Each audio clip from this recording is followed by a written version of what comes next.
Shabbat Shalom Mevorach, Chodesh Tov, commence le mois de Hadar et son cortège de Simcha. Akadosh Baruch Hu va nous le remplir et nous faire sortir des situations difficiles dans lesquelles nous sommes. Medaber, Israël Chaviv, Miranana, Parashat Mishpatim, 5781.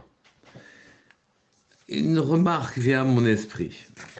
La plupart de nos réactions face à un événement qui nous impacte sont dictées essentiellement par un mouvement immédiat, par une émotion, de manière irréfléchie, par l'envie, par l'ambition, par l'appétit, par le confort qui pourrait nous procurer, l'avantage qu'il pourrait nous donner, ou bien au contraire des sentiments négatifs, par la peur, par la pitié que l'on a vis-à-vis de soi ou vis-à-vis des autres.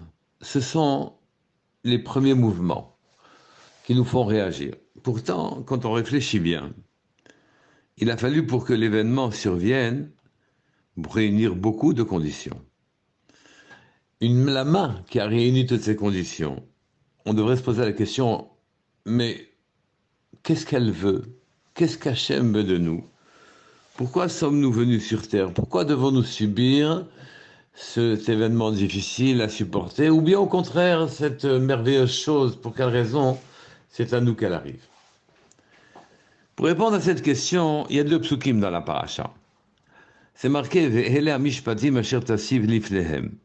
Voici les mishpatim, les ordonnances que tu mettras devant eux. Naturellement, la suite de cette paracha est en train de parler de tous les dinim, les décrets concernant les problèmes d'argent, les problèmes de rapport humain entre les eux. Et ces réglementations, en vérité, sont voisines de celles qu'aurait pu donner l'égoïsme d'une manière générale. Mais Rachid nous dit Ve'ele, et voici, naturellement, ça implique que ça fait suite à la paracha précédente qui est paracha Yitro, où Moshe Rabbeinu est monté au Sinaï et est descendu avec la Torah, avec les Luchot Abrit. Donc on peut dire ici, comme dit Rashi, on dit avec Rashi, que de la même manière que les autres décrets ont été donnés au Sinaï, même ces lois, qui sont des lois de réglementation de la vie humaine, de la vie en société, ont été données au Sinaï. Qu'est-ce que ça nous apprend que ce soit donné au Sinaï? Qu'est-ce que ça nous apporte? Eh bien, ce que ça nous apporte, c'est que c'est Hachem qui nous les a donnés. Le code social, c'est Hachem qui nous l'a donné. Bien sûr qu'on ne peut pas s'en passer, mais cette fois-ci, et qu'on aurait pu le trouver, mais c'est Hachem qui nous l'a donné. Et c'est qu'il faut comprendre quelque chose d'extrêmement précis de là. C'est que quand Hachem nous a donné ces ordonnances qui sont finalement un code civil, qui nous permet de vivre les uns avec les autres, ne pas se voler, les dommages qui ont été causés, comment on les répare, en vérité, ne sont pas ce que notre premier mouvement nous indique. Dans notre premier mouvement, nous sommes déçus, ou au contraire, nous sommes heureux. Mais en vérité, nous ne pensons pas qu'Hachem nous a mis dans cette situation-là pour qu'on ait les bonnes réactions, pour qu'on se retienne et qu'on ait la réaction qu'il attend de nous.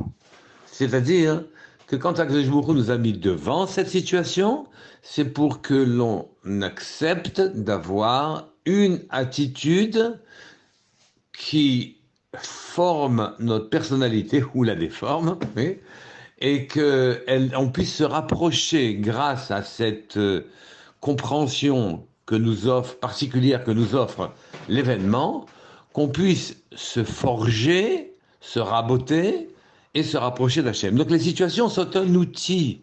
Ça ne nous vient pas immédiatement à l'esprit. On veut en profiter ou au contraire on en est déçu. Mais les situations sont un outil par lequel Akadosh Baruch Hu nous permet de développer dans notre personnalité les traits qui nous permettront de se rapprocher de lui. D'ailleurs, la suite du passage que je le prouve, c'est marqué Asher tasim lifnehem. Vous les mettrez devant eux. Si c'était un simple code civil, Une fois qu'on nous a dit ce qu'on a le droit de faire, ce qu'on n'a pas le droit de faire, à ce moment-là, il n'y a pas de commentaire. On le fait ou on le fait pas. Et ou si on fait, on contrevient. Il y a des sanctions qui sont prévues. Et si on ne fait pas ce qu'on doit faire, il y a aussi la vie sanctionne. Donc, il n'y a rien à en dire d'autre que ça c'est permis, ça c'est interdit, ceci est sanctionné comme ça, ou ceci est récompensé comme ça. Il n'y a rien d'autre à dire que ça. Il n'y a pas besoin de les approfondir. On des Gmarot sans arrêt les approfondir. Les approfondir, c'est que Jmour et Moshe Rabbeinu nous demandent de les mettre devant les Bnei Israël. Et Rachid nous explique l'Ifnehem velo l'Ifnakou, même si jamais des tribunaux goy donneraient les mêmes règlements, on n'a pas le droit d'y aller parce qu'il manquerait de cette Gdusha. Achir Tassim l'Ifnehem, il marque Rachid dessus, ne pense pas que ça ne te vienne pas à l'esprit de finalement te dire que tu leur enseigneras un enseignement ou deux enseignements, et puis ça y est, une fois qu'ils les sauront, c'est fini. Pas du tout, il faut les approfondir, les sentir, en comprendre les sens. Et donc, en vérité, ces commandements sont les commandements, c'est le chemin pour aller vers Hachem. Et donc, on va vers Hachem en obéissant à ces commandements, et les relations humaines sont un vecteur qui pourrait nous permettre qui doit nous permettre de nous rapprocher d'Hachem. C'est la raison pour laquelle telle ou telle personne a tel ou tel événement, une fois en tant que victime, une fois en tant qu'oppresseur, une fois c'est une réussite, une fois ça ne l'est pas. L'événement est un outil, est un vecteur. On ne doit pas le regarder comme pourvoyeur d'émotions a priori et en tirant immédiatement un avantage. Ceci d'ailleurs, c'est ce que nous dit franchement le Passouk. Le Passouk dans la paracha qui suit, Pasuk Yutet, Reshit bikure admatecha, tavi bet Hashem elokecha, lo tevashel gedi bechalevimo. Les prémices de tes fruits de ta terre, tu les amèneras à la maison d'Hachem, ton Dieu.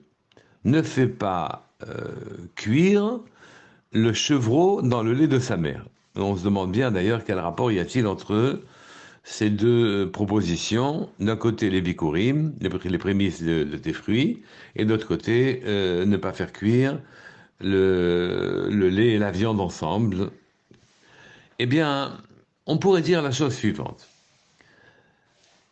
Puisque ta tendance naturelle, c'est de ne pas regarder l'événement comme un outil par lequel tu vas te former, mais de te demander qu'est-ce qui va te fournir comme émotion et te donner le sentiment que tu vis, puisque l'émotion, c'est la vie. Et puisque tu ne sais pas l'utiliser comme un outil, je t'en prie, dit Hachem, fais très attention. Bikouré, les prémices de tes fruits, oui, amène-les à la maison d'Hachem, tes premières pensées. Quand il t'arrive quelque chose, tes premières pensées ne doivent pas être comment je peux profiter ou combien je suis déçu de cette chose-là, ou combien j'en suis heureux, combien j'en vais profiter mes amis. Ça viendra remplir en confort, mais ça c'est pas ça le problème. Le problème, c'est les premières pensées réservées et demande-toi, qu'est-ce que je suis venu faire au milieu de cet événement-là? Qu'est-ce qu'on attend de moi comme comportement? Je retiens mes émotions et je me demande qu'est-ce que je suis venu faire là. C'est ce que veut dire d'ailleurs l'otevachel gedi bechalavimo. Gedi, c'est le chevreau, c'est la viande, c'est la matérialité, c'est notre corps. Et le lait, c'est la vitalité, c'est blanc, c'est ce qui nous fait vivre. Et donc, ce n'est pas la viande brute, c'est le mouvement, c'est l'animus, c'est ce qui nous anime, c'est notre profondeur, c'est notre spiritualité. Oui, ne fais pas bouillir ta viande dans ce qui aurait dû servir à s'élever. Mais dans un premier temps, une séparation fait grandir le lait en quelque sorte. Fait grandir, on est dans un pays de lait de miel en Israël.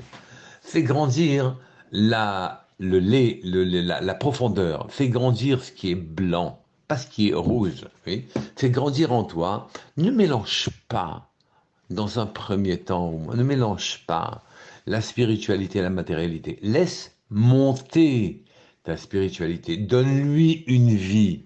Laisse-la s'exprimer. toute seule, ton âme doit parler.